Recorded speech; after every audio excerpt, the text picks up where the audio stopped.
দোতলা বাড়ি আছে, সেই দোতলা বাড়ির লোক আবাস যোজনা পাচ্ছে, আর যার বাড়ির ছাদ নেই, যে প্লাস্টিক টানিয়ে রয়েছে, তাকে আবাস যোজনা থেকে বঞ্চিত করা হচ্ছে।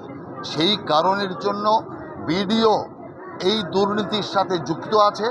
সেই কারণে আমাদের পার্টির যে এখানকার হাওড়া গ্রামীণের নেতা দেবাশিস সামন্ত আগেই ঘোষণা করেছিলেন যে 7 তারিখে আমরা এখানে বিডিও অফিসে বিক্ষোভ দেখাবো, এবং আমাদের কার্যকর্তারা দেখুন বৃষ্টিকে উপেক্ষা করে তারা দলে দলে কাতারে কাতারে আজকে এখানে এসছেন এবং বিক্ষোভ দেখিয়েছেন।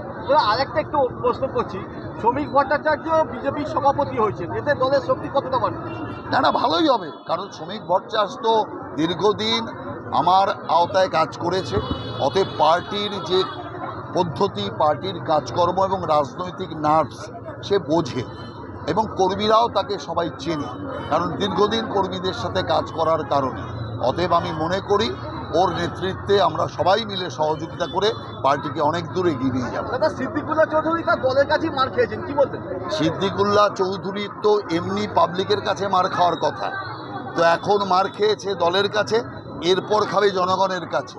তার কারণ ওই রকম একটা সাম্প্রদায়িক নেতা যে হিন্দু বিদ্বেষ ছড়িয়ে বেড়ায়, এই নেতার তো এখন জেলে থাকার কথা, কিন্তু দুর্ভাগ্য একটা সন্ত্রাসবাদী নেতা তৃণমূল কংগ্রেসের মন্ত্রী। এর চেয়ে লজ্জার আর কি আছে? কারণ মমতা ব্যানার্জি বেছে বেছে যে সমস্ত গুন্ডা মস্তান সন্ত্রাসবাদী তাদেরকেই দলে ঠাঁই দিয়েছে।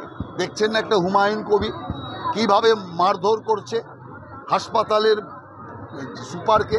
অতএব এই যে অবস্থা তৈরি হয়েছে, এই অবস্থার জন্য আমরা মনে করি যে তৃণমূল কংগ্রেস একটা গুন্ডা লুটেরা এবং সমাজবিরোধীদের পার্টি, আর সিদ্দিকুল্লাহ চৌধুরী যে ওর পার্টির হাতে মার খেয়েছে তাতে বিন্দুমাত্র আমরা উদ্বিগ্ন নই।